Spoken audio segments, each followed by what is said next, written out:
Who is that standing in my bathroom? I live alone. I can see her long black hair cascading over the gray skin of her shoulder. I found the courage to take a step to the left to get a better view. She's looking right at me. For 5 seconds, I couldn't breathe. Her sunken eyes followed me as I move about the living room. The doctor said I could expect hallucinations after an eye transplant, but I wasn't expecting this. I had just drank a bunch of coffee. I really had to go. I approached my bathroom, trying to ignore the spectral woman as she grimaced up at me. She was completely naked, and even her skin seemed to nearly fall away from her body. She looked how I imagined a corpse would if it had spent a week in a raging river. It's just a hallucination. It's just a hallucination. I tried to console myself as I unzipped my pants and sat down on the toilet. She was standing only a meter to my right, and I could see in my periphery that her expression had changed. I tried not to look, but I couldn't help myself. Her neck was craned down and her mouth open in a silent scream. Her teeth were yellowed and many were missing, and black blood ran down her cheeks from her eyes. It's just a hallucination. It's just a hallucination. She can't hurt you. I stared straight ahead, desperately trying to ignore the woman, who in the back of my mind I thought might jump in to attack me at any moment. The back of the toilet was making a hissing noise. What the hell is going on? I finished my business and got into a less vulnerable position as quickly as I could. But back on my feet, with my pants up, the ghost woman's screaming appeared to stop. Her posture relaxed, and she resumed her closed-mouth grimace. I was sweating as I squeezed myself past her and out the bathroom door. I knew she was a hallucination, but I didn't want to find out what would happen if I touched her. I rounded the corner out of my bathroom to the living room, then again into the kitchen, where she was waiting for me, on the far side of my counter island, just standing there, still with that same grimace on her face. I stopped in my tracks and backtracked through the living room to look into the bathroom, where she was no longer. I backed away from the open door into the kitchen, so that she was no longer in view. What kind of hallucination is this? I was expecting maybe some dots here or there. This doesn't seem like an ocular hallucination. If it was an ocular hallucination, it wouldn't exist at an anchored point in space. I rounded the corner to peer into my kitchen again. The woman was gone. I swiveled my head looking for her, and she stood at the end of the hall I had been standing in. She had never taken her eyes off me, not once since I entered the bathroom. I panicked and ran deeper into the kitchen, getting out of her line of sight in the hallway. But there she was, standing in my den, glaring across the kitchen island at me. It was impossible not to be observed by her. I sat propped up on one of the bar stools of my kitchen island for a moment. The spectral woman and I watched each other. I lost my left eye in the Vietnam War. We were raiding a village when an explosion sent a piece of shrapnel flying into my left eye.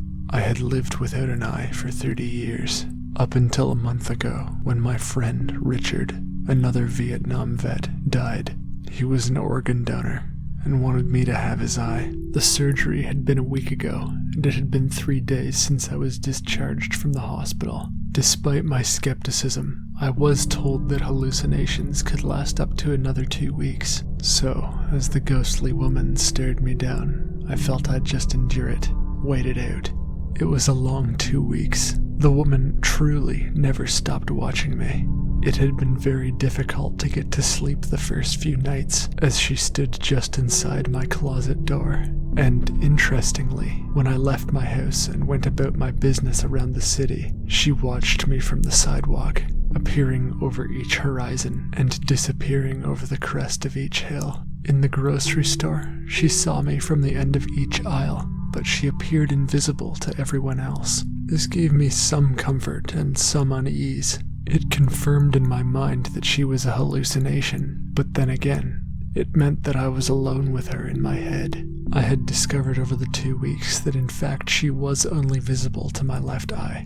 When I closed it, she disappeared, but when I closed the right, leaving my left open, she remained. She always wore the same expression, a grimace on her face, when I was fully clothed, that is. I noticed, though, that every time I went to the washroom, or climbed into bed, or disrobed for any other reason, she would appear to scream, and black blood would run down her cheeks from her eyes and down the inside of her legs. It was extremely grim and unpleasant, and I started sleeping with pajamas on, even though I'd avoided that my whole life.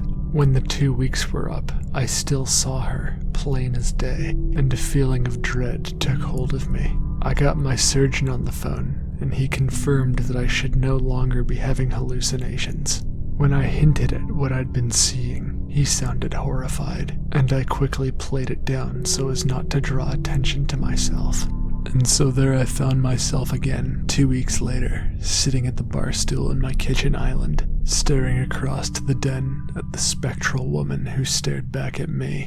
And slowly, terror built in my chest as I realized this was no hallucination. This was some other phenomenon that had not been previously explained.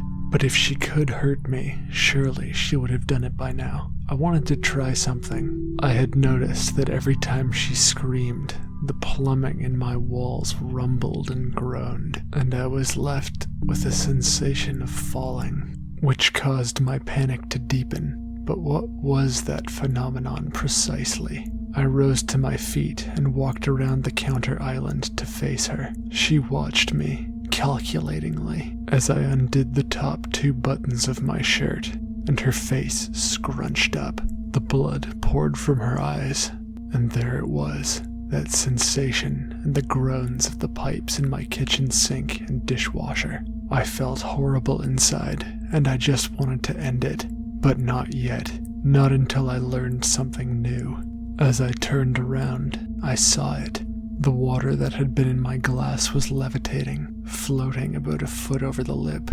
The dishes I had soaking in the sink had also given up their water. Interesting. I did up the 2 buttons on my shirt and watched the water splash back into my cup and into my sink. So her silent screaming stopped, right? I turned around to confirm and nearly had a heart attack. She was standing a foot behind me and had closed about 15 feet distance that had been there when I last checked. What the fuck?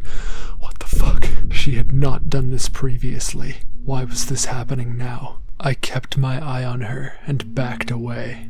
Every time I blinked, I was terrified she would appear before me again, but she remained in place. Maybe it was simply that I had disrobed too many times. I'm sorry, I said, as I backed out of the room to the living room, but there she was at the end of my hall. Oh, shit.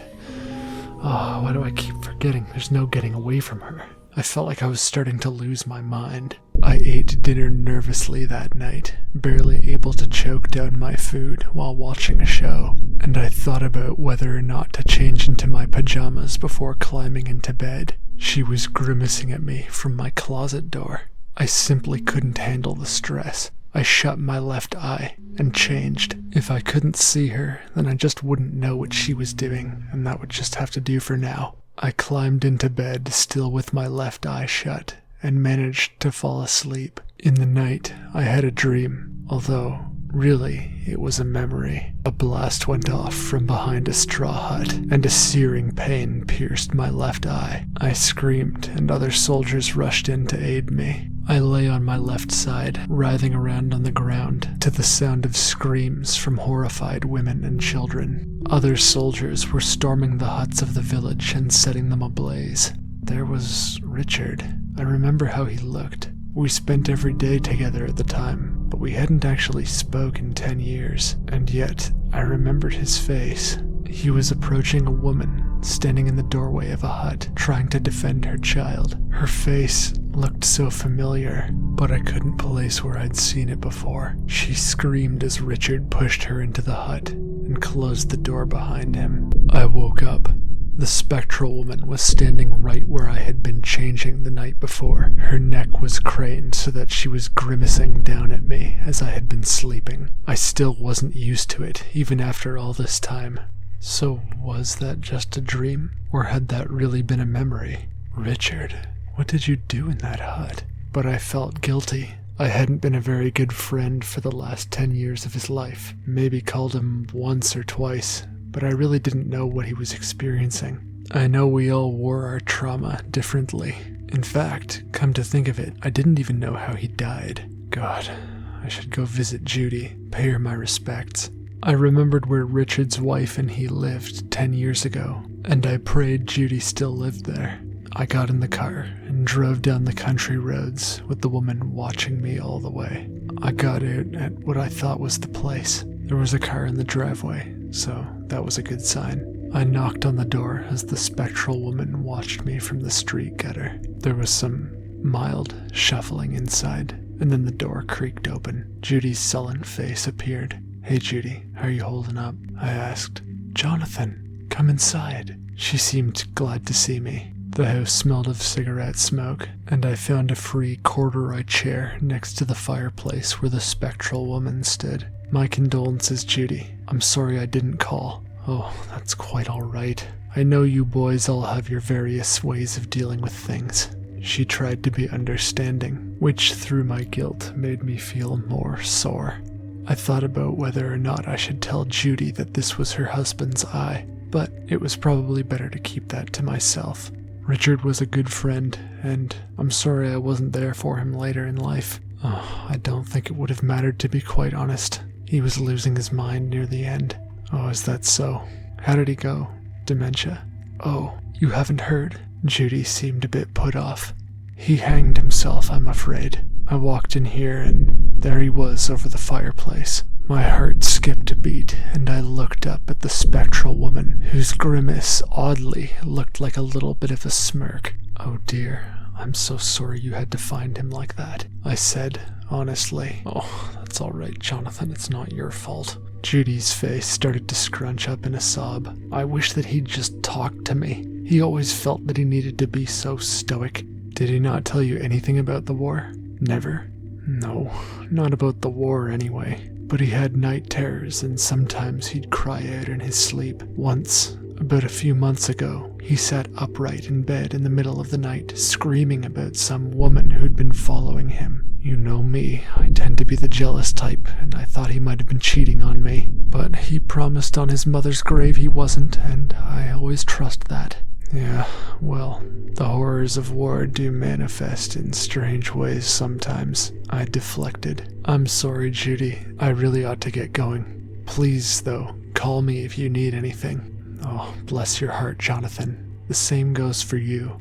The spectral woman continued watching me through Judy's window as I made my way down her driveway to my car. I pivoted towards the door handle, blinked, and the spectre was right in front of me, inches from my face. I screamed and fell backwards into a mud puddle. She was truly smirking at me. It was sport for her. She was just trying to get my attention, just trying to fuck with me. I rose to my feet and phased through her into my car. No doubt she had been the reason Richard killed himself, and I was beginning to see why. I kept my left eye sealed shut on the drive home. I knew she was going to try to make me crash. When I pulled into my driveway and opened my left eye, there she was, watching me from my own window. I needed to get the mud off me, so I started up the bath. Please just leave me alone. I just need to get this mud off me. Why was I trying to reason with her? I sounded like an idiot.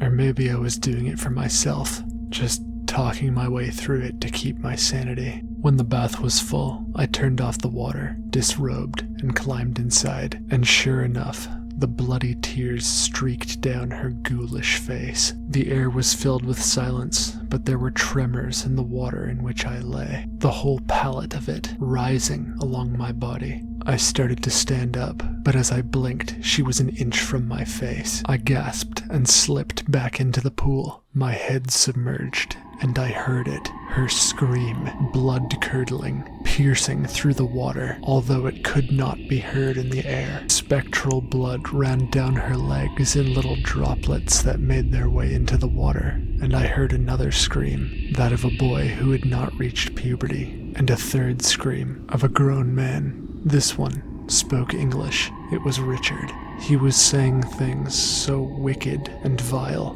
things that I would not have thought him capable of thinking, let alone saying aloud. These screams were a memory. This spectre was a memory. I broke free of this liminal realm, bursting forth from the water and screaming. Without hesitation, I made my way to the kitchen. The woman appeared before me, screaming with every blink, but I paid her no mind. I reached for my knife block, withdrew a blade, and pointed it towards my left eye, then punctured it. The ringing in my head stopped. The vision stopped. I said a prayer for that woman, her child, and for Richard's soul. I'm not going to try to get another transplant. One good eye is plenty for me. Hey guys, I hope you liked that story. If you haven't already, check out my book, Polyandrian Becoming the King of Hell. It's about a boy who dies and then grows up in hell. There's lots of action and intensity and haunting fantasy weirdness that's hard to explain. But I literally spent more time on it than I spend on all of my YouTube videos for the entire year. So you know it's me really putting my best foot forward, and I'm sure you'll enjoy it. Thanks for watching the videos regardless, and until next time, embrace the beautiful dark.